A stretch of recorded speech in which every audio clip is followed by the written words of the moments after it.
What's going on, internet folks and fellow zombies out there? Sleep deprived, emotionally screwed. I guess I sure as hell am. This B, the zombie Weaver, John C. of Roseman, California. You know, the guy that does the Diary of a Griever named John Weaver, which is me. Well, dealing with Madam Tyrant here. A long while ago, 2 days ago actually, got a hold of the story concerning about Joel Webb and at it again. Guys like him wants to fear and intimidation to build up their own little empire and feel comfortable about it as they're trying to tell people how to feel fear and go crazy with God and what he wants and what Jesus is supposed to represent. We've got our own little church groups. We got our own little congregations that we go with. If we feel we're comfortable with the teachings, then we go with it. But if we're really fearful about it, then why are we sticking with it? One guy wants the power of the world. He wants to threaten and wants other people to be threatened by this power because it makes him feel better. He's capitalizing. He's grifting. And he keeps showing how comfortable he is with his grift. I'm not just talking about the trash bag in the office of the presidency. I'm talking about the spiritual theoretical leaders. Let me do a little bit of modifications and corrections on that one. We're dealing with lunatics who are grifting left and right, who are preying upon people's weaknesses, their fears, their phobias, and everything else. Instead of giving them assurances, positive energy, no, we got to suck them dry. We got to suck them like crazy. We got to suck the positive out of them. They have to follow us in fear because this is what we draw our power from. And this is where we draw our comfort level. I don't want anything like what they have.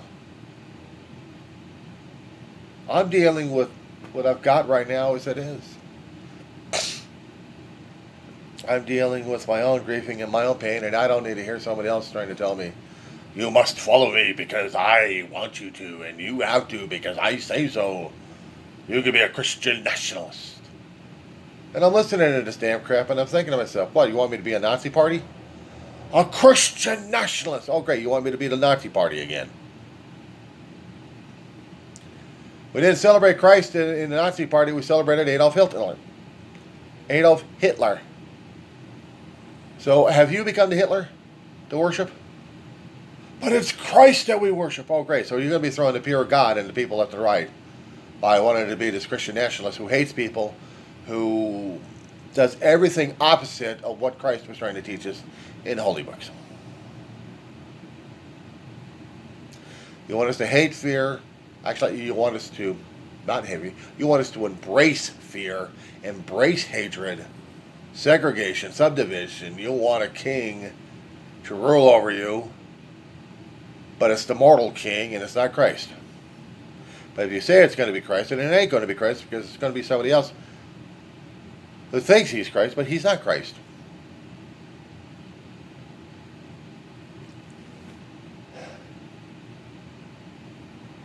They spout off, and the only way they can grift off you is by you going thermonuclear.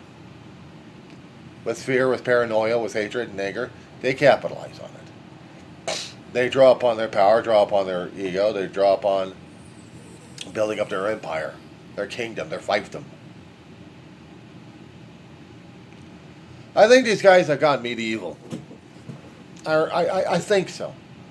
I mean, nowhere in the Bible was it telling us that those who followed Christ wanted their own damn kingdoms or used Christ in that way. But these days, throughout the millenniums of mankind, yeah, we've been doing it. To the Romans, to the Egyptians, to the Grecians, had their own little philosophies going on. And every other kind of empire.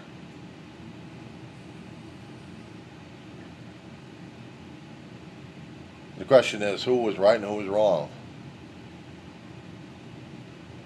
depending on which particular sliding scale that you're using to figure out what the quote right and wrong is.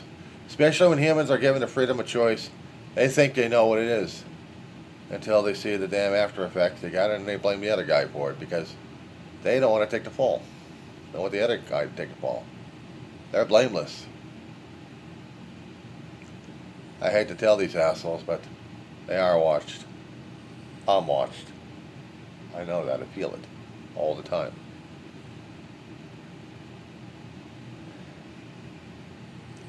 I am guided on some occasions, and other times I am just left alone and still observed. Why? Because this is what happens. Now, if you're going to be telling me that I am going to be something of a different nature, then what? What are we doing? What are we saying? I'm a fool. I'm an idiot. Okay, I'll take that up. I'll take that. I'm a fool. I'm an idiot.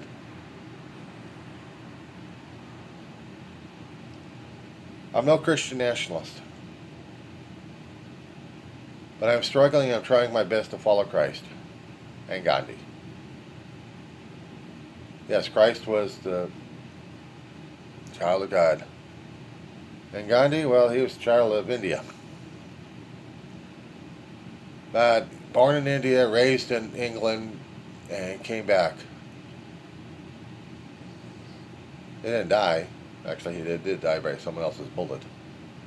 The fear and anger shot into him by somebody else who didn't like him, hated his ass, and everything else he stood for. Somehow the works go on. Broken, though, but they go on.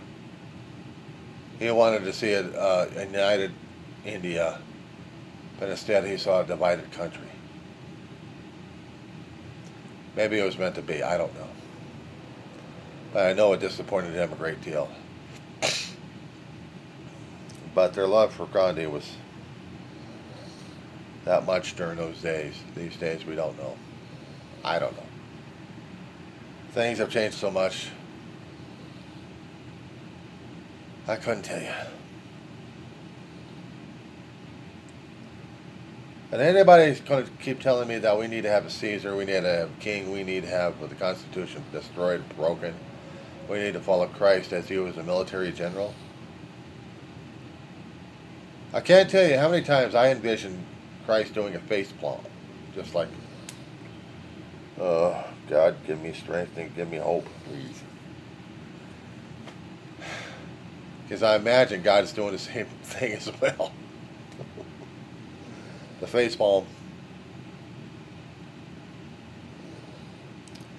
Because what we think we know better, forcing everybody's will down everybody else's throats. I can't deal with it. I'm looking at a pantomiming toddler brain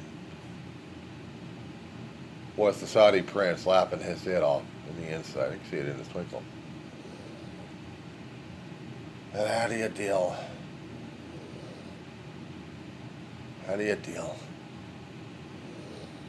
I'm going to have people tell me what to do because they want to have ultimate authority represented. And therefore it gives them the power, gives them the authority to be a complete blithering jackass. So I don't know what else is to say or do at this point except